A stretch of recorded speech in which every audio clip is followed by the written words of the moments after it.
और शुक्रवार के दिन माता लक्ष्मी के लिए अग्नि में आहुति दीजिए। महाराज, शाम के समय पर सूर्यास्त के पहले शिव महापुराण की कथा कहती है, अग्नि पुराण कहती है, नर्मदा पुराण कहती है, लिंग पुराण कहती है कि बेलपत्री के वृक्ष के नीचे, नीचे तो नीचे वो भी जाने तो यहां तक वर्णन किया शिव महापुराण में तो कि बेलपत्री का जो फल होता ना, बेल फल जो होता है, कहते हैं अगर किसी व्यक्ति के यहाँ लक्ष्मी की कमी होती है, संपदा की कमी होती है, जिसके यहाँ पैसा नहीं आता, धन नहीं आता, तो बेल का जो फल होता है, बेलपत्री का जो फल होता है, उस फल के गूदे को, बेलपत्री के फल का गुर्दा निकाल लो, सुखा लो, गाय के घी में उसको डुबो लो और शुक्रवार के दिन माता लक्ष्मी के लिए अग्नि में आहुति दीजिए।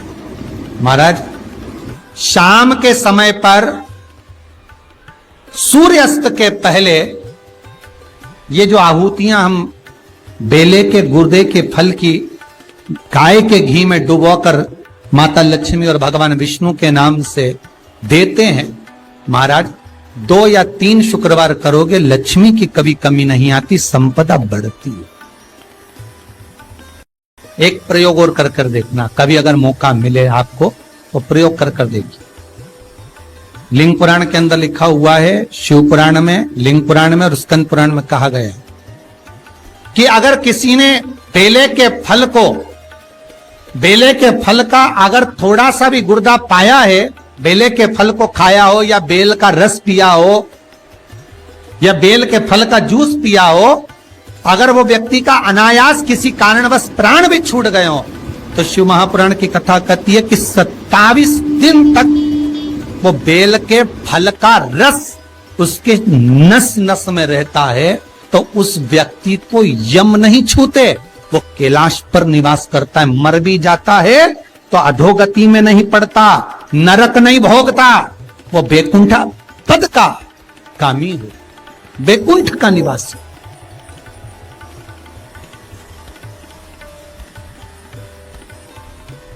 बैकुंठ का निवासी।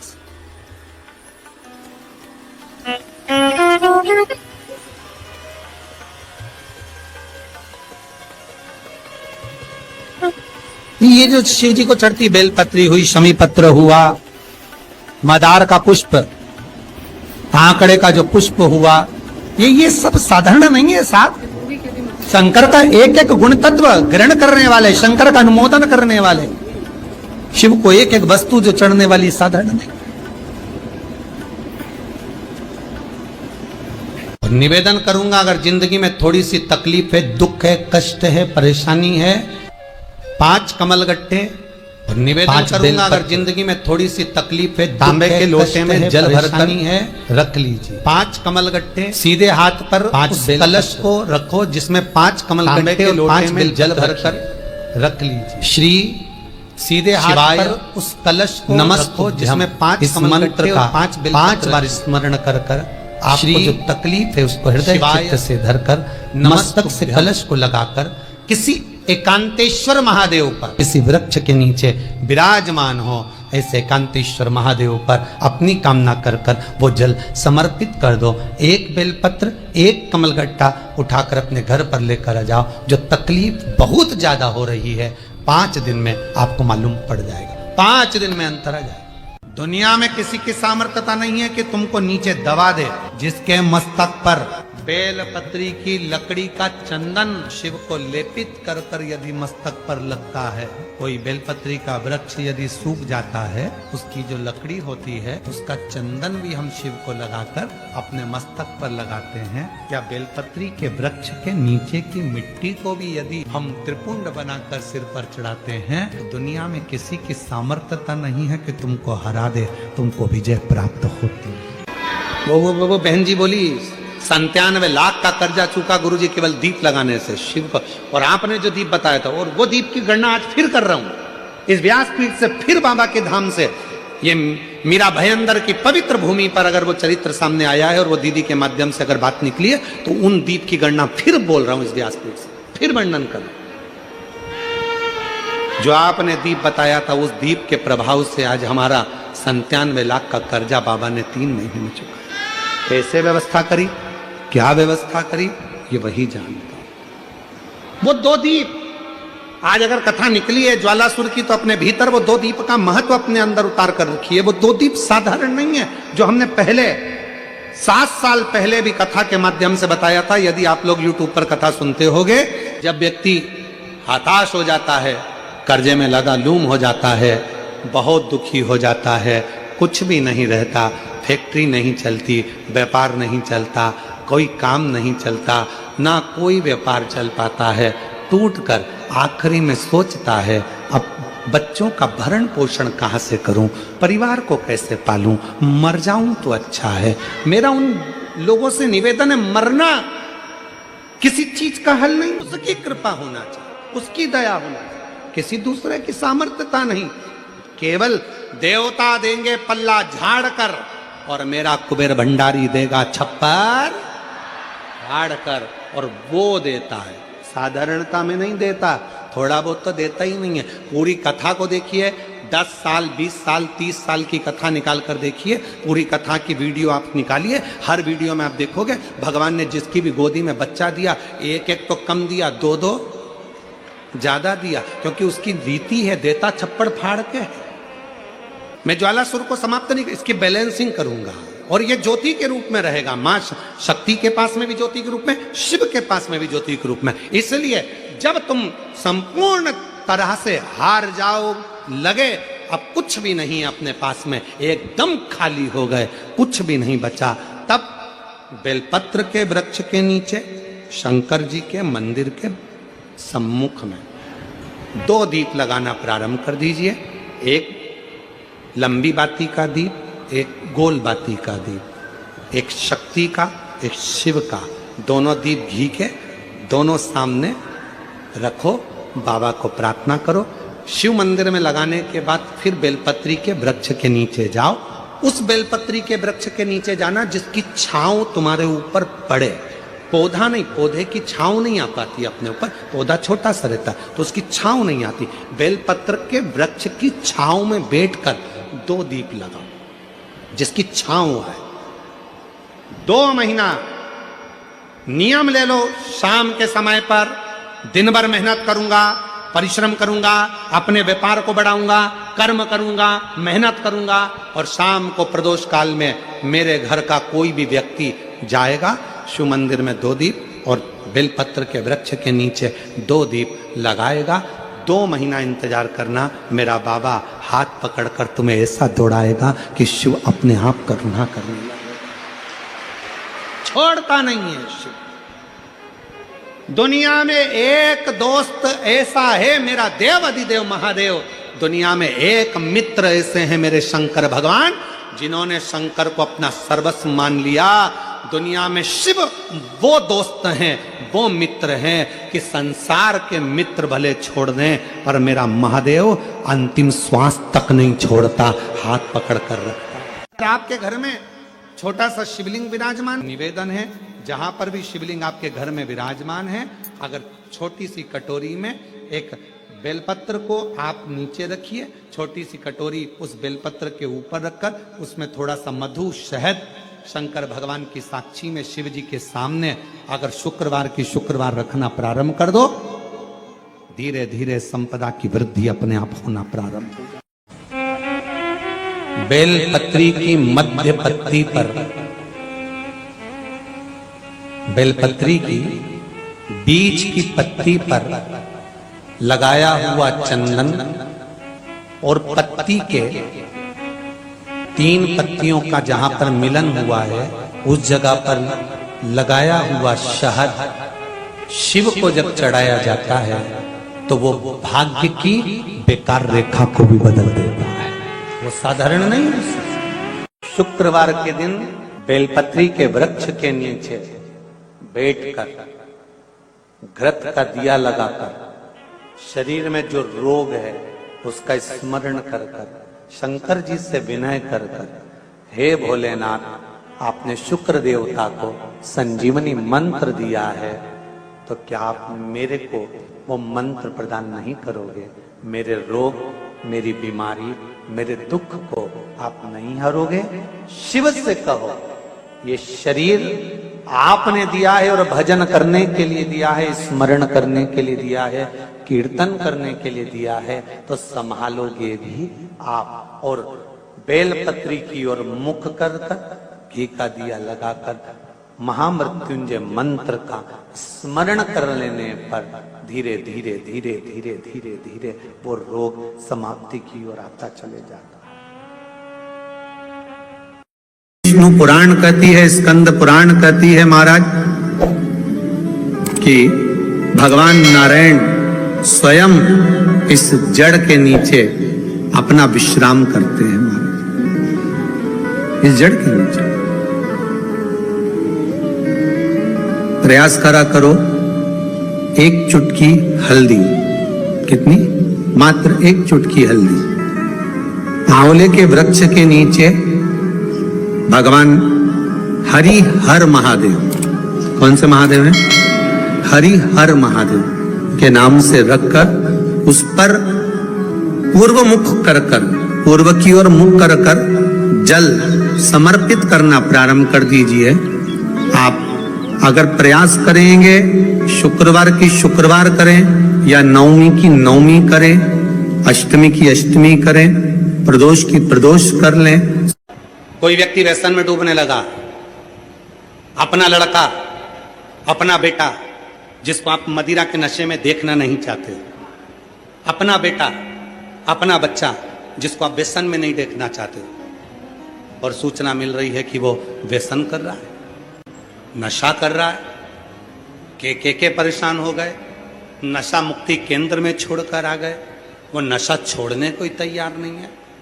तब नंदी का जो पैर उठा हुआ होता है, उसी पैर के पास में एक छोटी सी कटोरी में जल रखा जाता है, छोटी सी कटोरी में जल, उसमें एक बेलपत्र डाल दिया जाता है।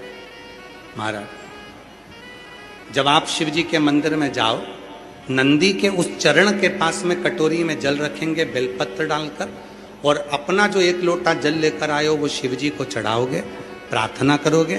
जल चढ़ाने के बाद आप जब वापिस आओगे, उसी कटोरी को, जो बेलपत्र रखा हुआ जल है, उसको लेकर आइए, और जो व्यसन में डूबा हुआ व्यक्ति है, जो बच्चा नवयुवक नशा नहीं छोड़ रहा है, उसको धीरे धीरे रोज प्रतिदिन वो जल थोड़ा थोड़ा रोज का देना प्रारंभ करिए। धीरे धीरे उसको व्यसन से नफरत होने लगेगी और वो छोड़ना प्रारंभ कर देगा। व्यसन का कितना भी ग्रसित होगा, वो धीरे धीरे धीरे धीरे उसको छोड़ देगा। नशे, ये नंदी का एक चरण जो ऊपर होता है, धर्म का चरण, ये कोई साधारण चरण नहीं है नंदी का, ये नंदी का कोई साधारण चरण नहीं है।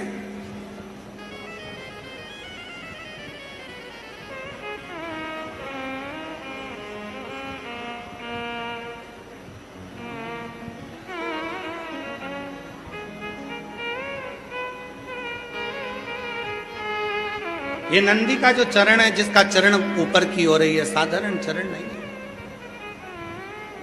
कहते हैं बहुत तकलीफ है, बहुत कष्ट है, इतना टेंशन है, इतना टेंशन है कि पूरा डिप्रेशन में जीव जा रहा है। पहुंच जाओ नंदी के पास, बैठ जाओ नंदी के पास में, जो चरण उठा हुआ है उसी के पास में बैठ जाओ, नंदी के बिल्कुल बाजू पास। कुछ देर ओम का नाद करना प्रारंभ करिए।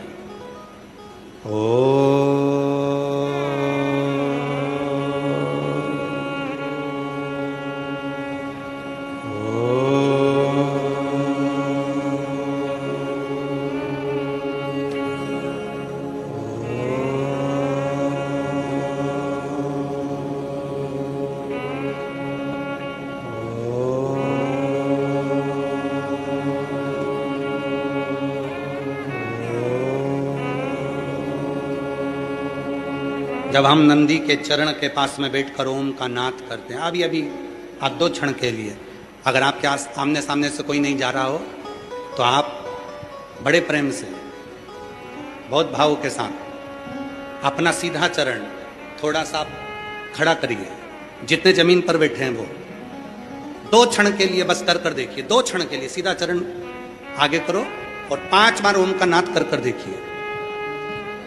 कमर दुख रही है, पीठ दुख रही है, सिर दुख रहा है, डिप्रेशन हो रहा है, टेंशन है, 5 बार ओम का उच्चारण करना है आपको। केवल चरण आप इस तरह से इसको चरण को रख लो, बस केवल इस चरण को खड़ा करो और साथ में ओम का लंबा नाद करेंगे। सब साथ में बोलेंगे, सबके मुख से शब्द निकलना चाहिए और अच्छा लंबा स्वर निकलना चाहिए, अच्छी आवाज निकलना चाहिए, एकदम गुप्त चुप रहकर नहीं, लंबा स्वर।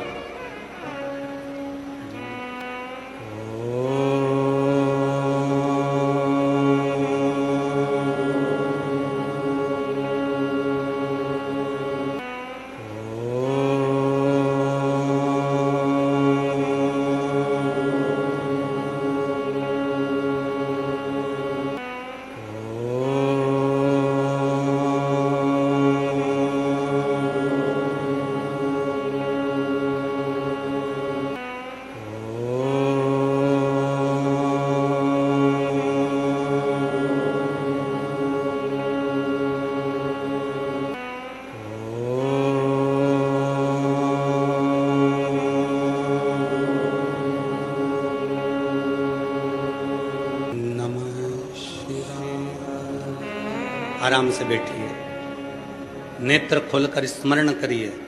आपके जीवन का जो सुख होगा, आपको ऐसा महसूस होगा कि मैं एकदम हल्की हो गई, मेरे भीतर से कुछ निकल गया, जो मेरे भीतर का कुछ दर्द था, तकलीफ थी, वो समाप्त हो। नंदी का चरण, नंदी का चरण, सीधा चरण। कितनी भी टेंशन है, आप जाओ बैठो कुछ क्षण उस नंदी के पास। और अगर तुमको लगे कि मेरे घर में अशांति फैलती जा रही है, टेंशन ही टेंशन हो रहा है, जहां नंदी का सीधा चरण, जो ऊपर है नंदी का चरण, उसके चरण की रज थोड़ी सी लेकर आइए, अपने घर के दरवाजे पर उसका हाथ फेरना प्रारंभ करो। धीरे धीरे धीरे धीरे शांति महसूस। नंदी और शिवलिंग के बीच में एक सोमसूत्र होता है, वो सूत्र बंधे होने से नंदी से करी गई प्रार्थना शिव क्षण भर में सुन देते हैं और हमारे दुखों को समाप्त करना प्रारंभ। जिस दिन आपको लगने लगे कि मेरे जीवन में बहुत ज्यादा कष्ट चल रहा है, उस दिन अपने ही घर में मट्टी के शिवलिंग का निर्माण करो, पार्थिव शिवलिंग।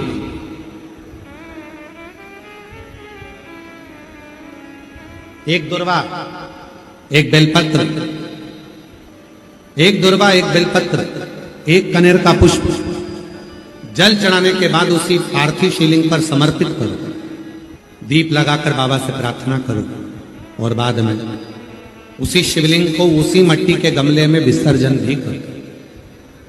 उसी गमले में उसका विसर्जन करो, उसी गमले में उसका विसर्जन करो।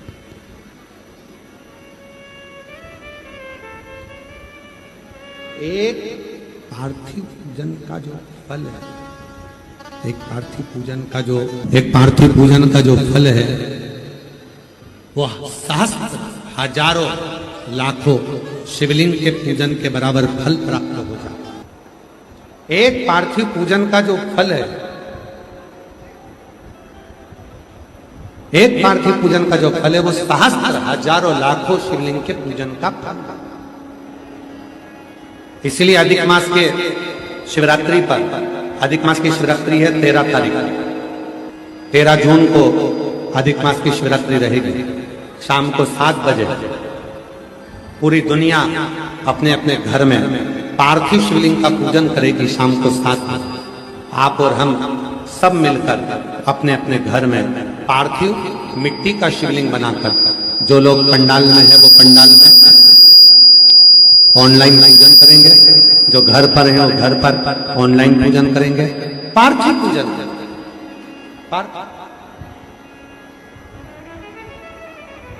सहस्त्र हजारों लाखों शिवलिंग का फल प्राप्त।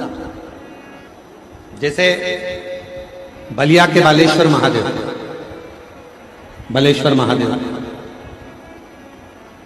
ये शिवलिंग भी पहले बालू रेत का बना था, फिर भगवान शंकर की ऐसी कृपा हुई कि भगवान शंकर ने उस बालू के शिवलिंग को ही पाषाण का शिवलिंग कर दिया। इसलिए बलेश्वर महादेव पर भी जब हम जल चढ़ाते हैं तो सहस्त्र शिवलिंग के जल चढ़ाने का फल मिल जाता है। उसी तरह बाबा बलखंडी नाथ जी के शिवलिंग का वर्णन स्वयंभू प्रकट बाबा बलखंडी नाथ जी का शिवलिंग। जब हम बाबा बलखंडी नाथ जी के दर्शन करते हैं, स्मरण करते हैं, पूजन करते हैं, अर्चना करते हैं तो उसके भी सहस्त्र शिवलिंग के पूजन का फल प्राप्त होता है। चढ़ाओ एक लोटा जल। कभी कभी अगर ऐसा लगे जीवन में कि दुख बहुत ज्यादा आ गया है, बहुत तकलीफ आ गई है, तो लाल चंदन को घिसकर उस लाल चंदन का लेपन भगवान शंकर पर कर कर फिर पानी चढ़ाओ। अगर कोई संकट भारी है और निकट रहा, जैसे किसी नारी का गर्भ नहीं ठहर रहा, 15 साल हो गए, 20 साल हो गए, 25 साल, जैसे इसने लिखा एक माता ने कि 18 साल की बेटी हो गई थी पर संतान में पुत्र नहीं, तो उसने भाव से कथा सुनी। ऐसे आपके भीतर अगर 20 साल हो गए, 25 साल हो गए, 30 साल हो गए, संतान का सुख ही नहीं है, लाल चंदन का लेपन बाबा भोलेनाथ पर करना प्रारंभ करो। पीठिका पर लाल चंदन का लेपन करना प्रारंभ करो। लाल चंदन से बाबा का श्रृंगार करना प्रारंभ करो। एक बेलपत्री पर लाल चंदन, दोनों पत्ती नीचे वाली, जो नीचे की जो 2 पत्ती होती है इस पे लाल चंदन और बीच वाली पत्ती पर पीला चंदन लगाकर बाबा के शिवलिंग को समर्पित करिए। बाबा से प्रार्थना करिए, रोज प्रार्थना करो। परंतु एक बात का स्मरण रहे, 25 साल हो गए, 20 साल हो गए, 30 साल हो गए, संतान नहीं, तो पहले जल से अभिषेक कराना, अभिषेक कराकर उस जल का आचमन करने के बाद हाथ को खासा करना, धोना, उसके बाद में फिर वापिस बाबा का स्नान कराओ, फिर चंदन का लेपन कराओ, फिर एक लोटा जल चढ़ाकर बाबा का स्नान कराओ। बाबा का बड़ा सुंदर भाव से लाल चंदन से जो अभिषेक करता है, बाबा को लेपन कर कर फिर जल चढ़ समर्पित करता है, निश्चित है उसकी गोदी मेरा देव अधिदेव महादेव जरूर भरता है। ये निश्चितता है।